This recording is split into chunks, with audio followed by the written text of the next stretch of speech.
you're giving it away for free.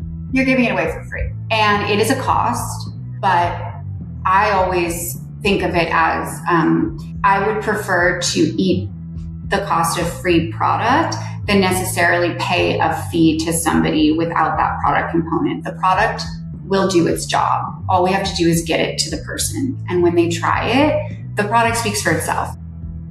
Honest Ecommerce is a weekly podcast where we interview direct-to-consumer brand founders and leaders to find out what it takes to start, grow, and scale an online business today. Hey everybody, welcome back to another episode of Honest Ecommerce. Today, I'm welcoming to the show the CEO and co-founder of Barrière, Cleo Davis-Urman. She is the driving force behind the viral wearable vitamin brand who has led it from a successful DTC company to an omni-channel powerhouse. Cleo, welcome to the show. Thank you for having me. I'm so excited to be here. I am excited to chat. So for listeners that are unfamiliar with Barrière, could you quickly talk about the types of products you're bringing to market over there? Yeah, so Barrière, we produce a wearable vitamin patch for those with the video. I am showing one right now. And these are transdermal vitamin patches that look like stickers or temporary tattoos, but deliver powerful blends of vitamins, nutrients, antioxidants directly into the bloodstream with the goal of building self-care routines that stick, pun intended. That's amazing. And I love meeting new entrepreneurs with new innovative ideas. And it's every once in a while I go, that's just such a good idea. So that's what I'm feeling when I first learned about this brand. Thank you. No, I mean, the vitamin aisle hasn't really been disrupted in quite some time.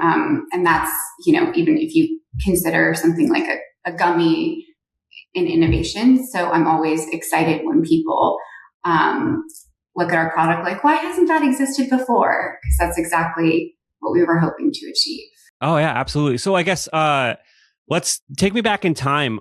Where did the idea for this new approach to taking vitamins come from? Yeah, so it actually came from my own personal wellness journey. About 4 years ago, I was diagnosed as dangerously deficient in iron, B12, and vitamin D, despite having taken capsules with those ingredients in a vitamin for years. That was sort of the first time that my doctor explained to me that not all vitamins are created equal and that so much of the ingredients in a traditional supplement gets broken down in your digestive tract. So I was spending time every week going to the doctor to get injections and infusions to get my levels up. And once they were up, I was looking for a way to maintain them. And that's when I first learned about transdermal vitamin patches. They're very common in healthcare and medical settings. They're also common, think about nicotine cessation patches, estrogen patches. They've been around since the 70s, but there hasn't really been a big trend in the consumer space.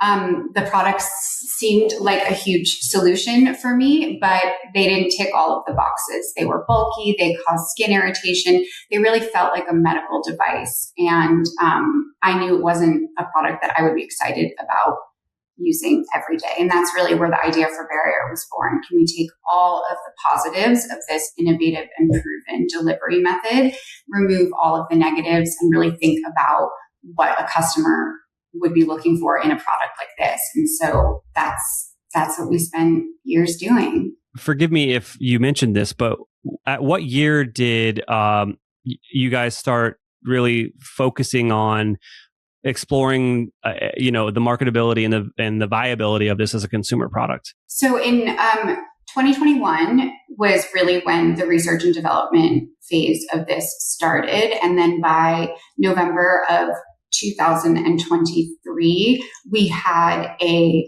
website and sort of a beta version of the product available for sale, knowing that we were going to want to iterate with consumer feedback in mind. So it was about 2 years of research, development, and testing to get the initial product to market. And then from there, we iterated until we had what you see today.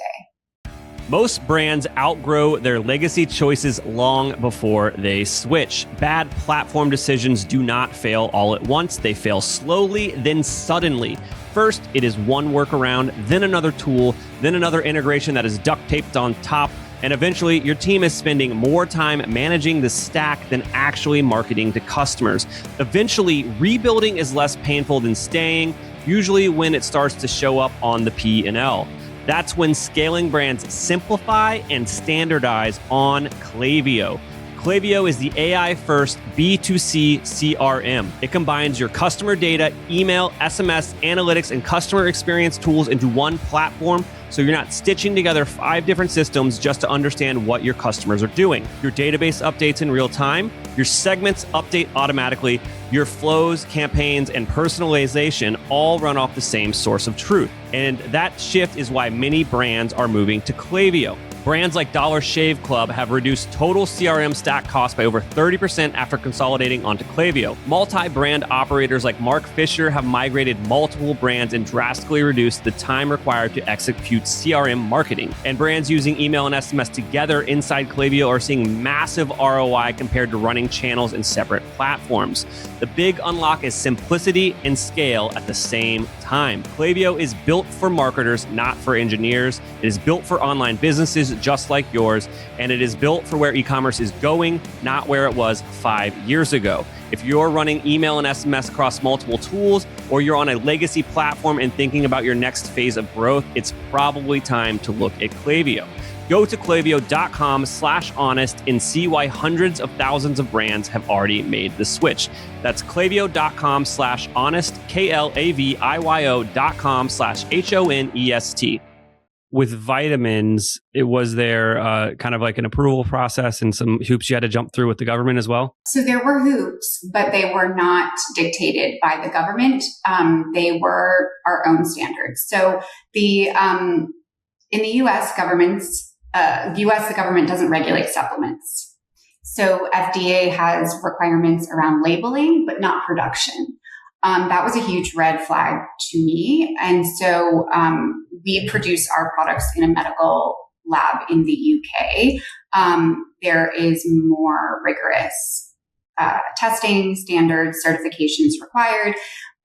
It's MHRA regulated. So it's just something that I think if we're expecting customers to trust us, I think we really had to start with the highest production quality and standards that we could hold ourselves to. And so it did take a little bit longer, and it was probably more expensive to develop and get the product to where it needs to be, but it's a better product for it.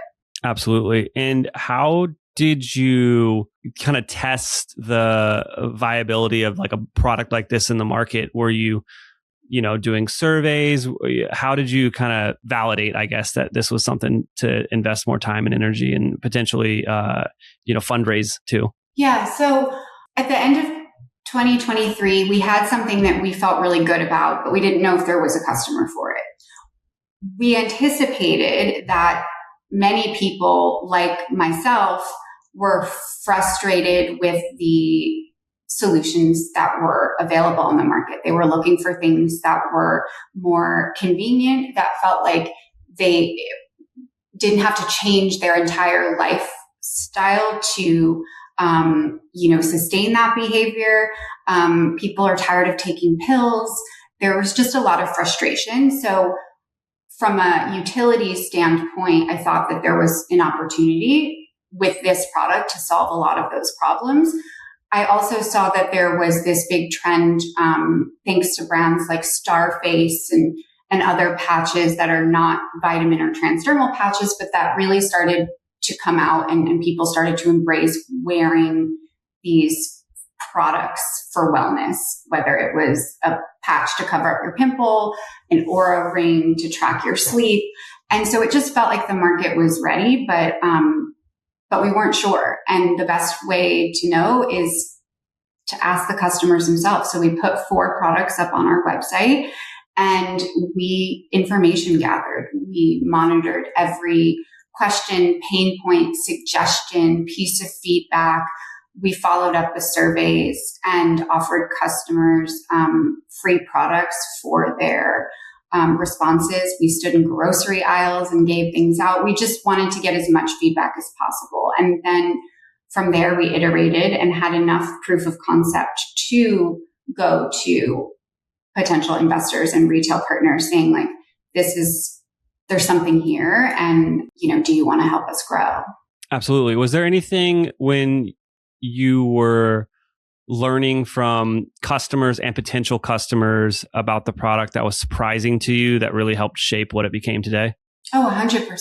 I would say one of the biggest pieces of valuable feedback that we received early on was don't underestimate the customer. So we were formulating for customers that we thought didn't necessarily know what they needed. They didn't have a blood panel. They didn't necessarily know all the vitamins that they needed, but they were more focused on a benefit. So we created these multivitamins that would have, 6 to 8 ingredients inside and would help you achieve an overall goal, like let's say immunity or something.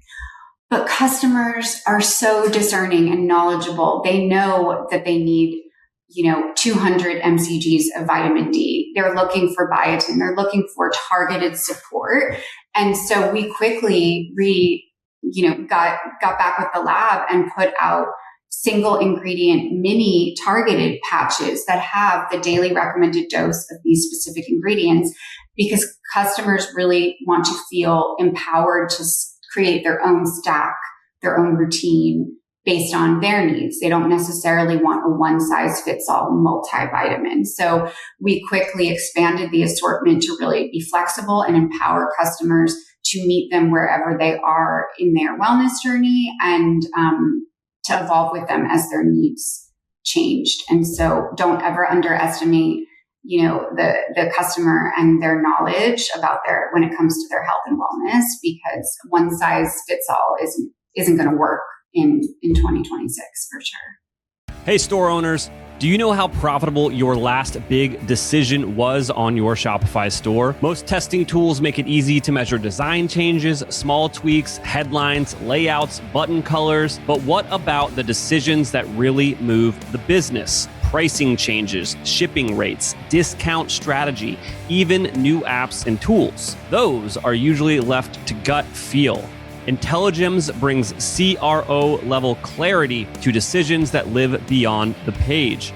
Brands like Ridge, Jones Road, and True Classics are using Intelligems to test pricing, offers, shipping, and more, and see exactly how each choice impacts profit. Momofuku used Intelligems to test multiple promotional offers ahead of Black Friday and identify the version that ultimately increased profit by about 28%. Mott & Bow used Intelligems to run structured pricing and offer tests that helped drive roughly a 30% increase in incremental profit. Dossier used Intelligems to run site-wide testing that resulted in about a 7.4% increase in profit per visitor across their store. They have a bunch more case studies on their website. I'm a big fan of Intelligems. We use Intelligems to test major site changes, new theme launches, and throughout ongoing CRO work. So when we are making decisions around design, pricing, offers, etc., we can be confident that those changes are actually driving more profit for our clients. So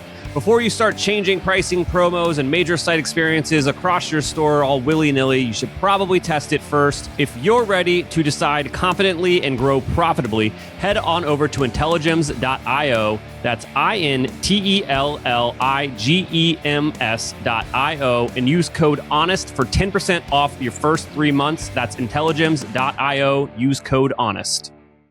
As I kind of led the episode with, at a certain point along the journey, you guys kind of went viral.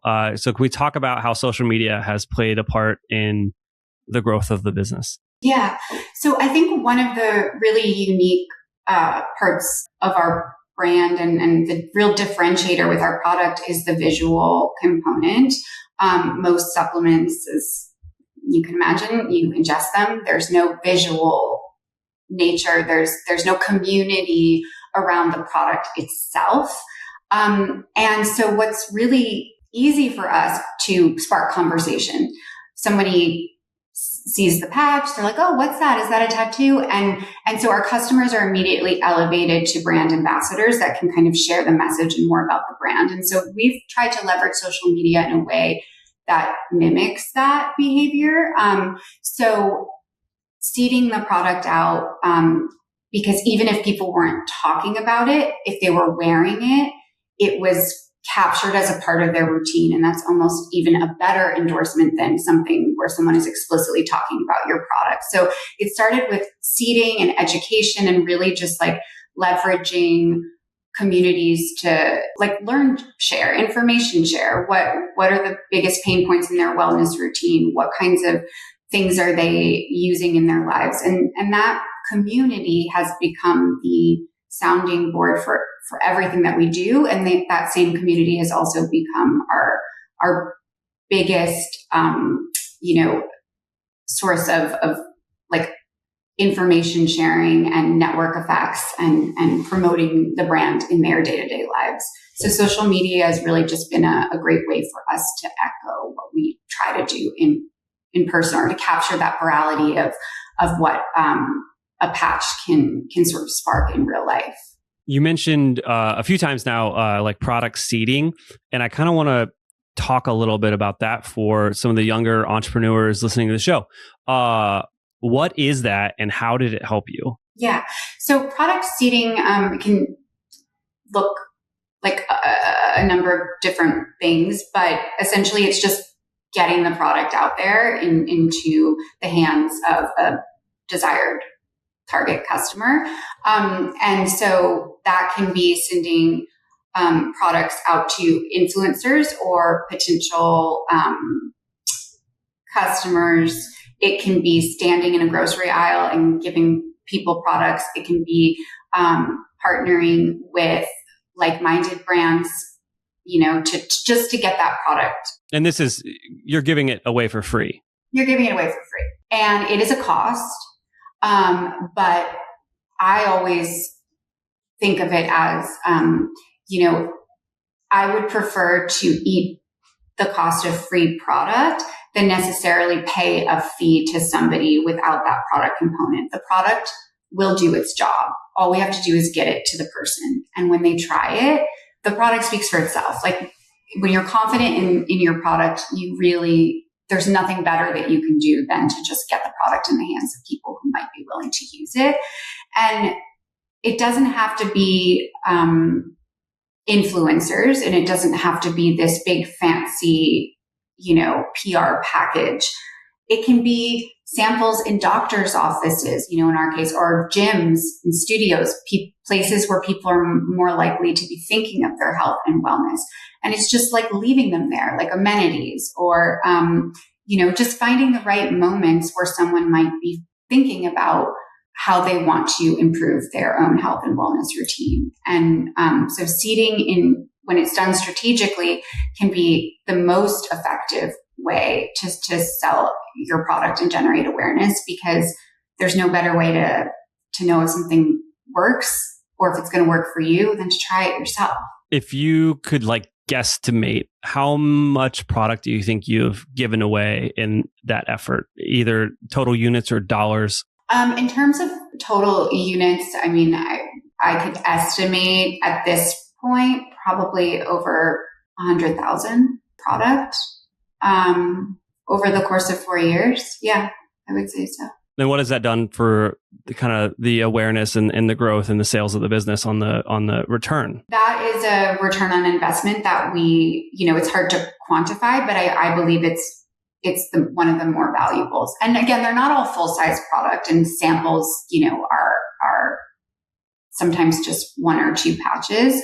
But the amount of first-time customers that have come to us from various sampling initiatives, that those customers' lifetime values are some of the strongest LTVs that we have. And people still write in, I first saw this product at Happier Grocery. Somebody, meaning me, was handing out free samples, and I've been a subscriber ever since. So I think that when you can get the product to the right people and even better, get product to the right people and educate them in that moment, whether that's in person or digitally, that's more powerful than something that's, maybe just a compelling marketing hook. I have been in business for nearly 20 years, and very few companies I have hired in that time have performed as well as Electric Eye.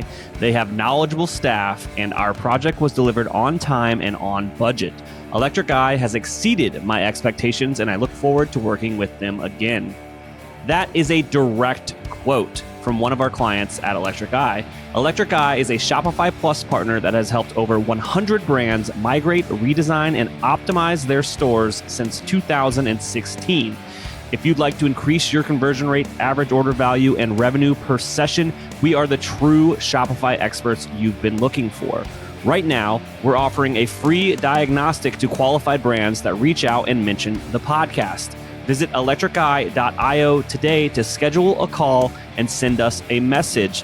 Find out why we have over 50 5-star reviews in the Shopify partner directory. Again, that's electriceye.io, electriceye.io. In this day and age, a lot of folks think that the only way to scale and the only way to grow is through paid ads, which is only getting more and more expensive. And I really like to highlight how if you've got a product where you can afford to seed it, obviously this doesn't work if you've got, $5,000 couches. Sure. But when it is something that you can afford to seed, like this is such a viable kind of growth strategy. And that's such a good point, Chase, because I want to be clear. When we launched, we had no money. We had product.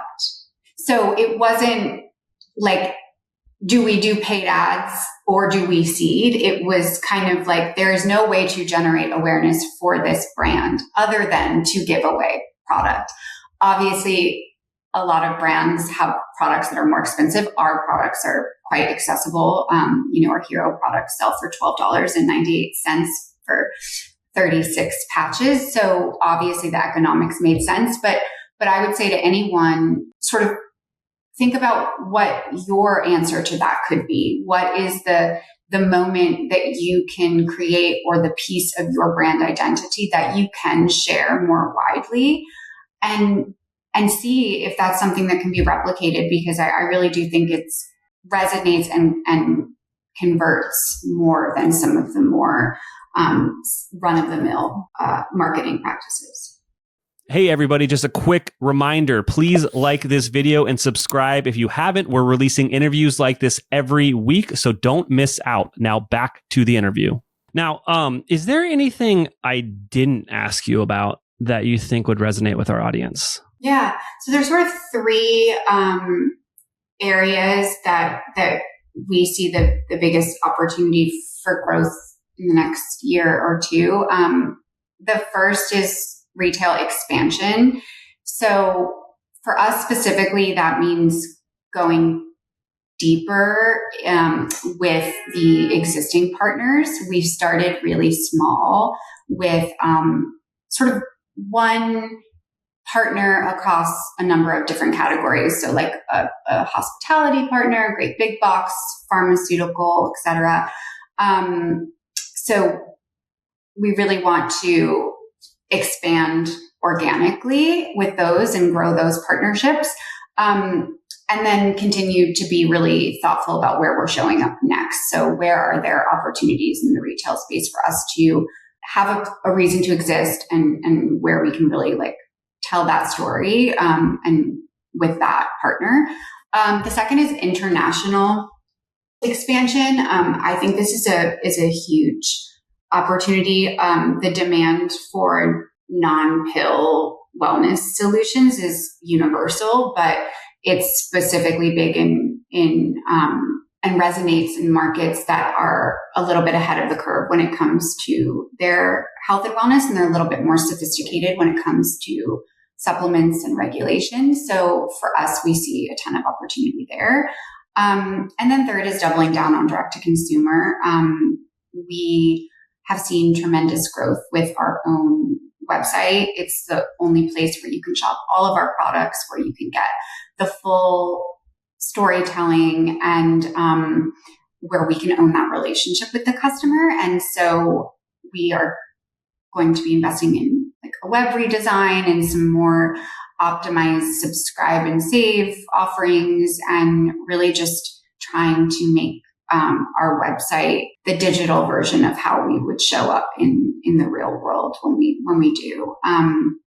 But really, like all of those things, all three of those things underscore the overall goal of just meeting customers wherever they are and keeping those experiences, intentional and educational and fun. Yeah. And I love it when someone gives me an amazing transition. So speaking of the website, where should people go if they want to check out the product, potentially buy something for themselves? Yeah. So it's www.mybarriere.com, and that's BARRIERE.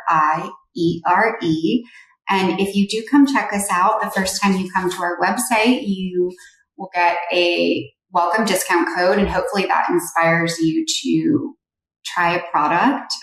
There's also a ton of information on who we are and how our products are made. And there's a ton of great formulas, but also great prints. And I think that that's just one thing that I'd love to touch on is we have so many resources when it comes to our health and wellness routines, but so much of them lack joy. And this is a product I'm really proud of for all of the reasons that we've talked about, but also because it sparks joy. And sometimes you just want to look at your hand and know that you're, doing what's good for you, but that it's also, something that you can look good while doing. Yeah. And this is definitely to tell all the listeners out there to maybe check out the YouTube channel. There's a lot of really, really cool designs here, from the vitamin C sun to a smiley faces for the B12 patches, all sorts of fun designs all over these patches. Cleo, I can't thank you enough for coming on the show today and sharing all those amazing insights. Thanks, Chase.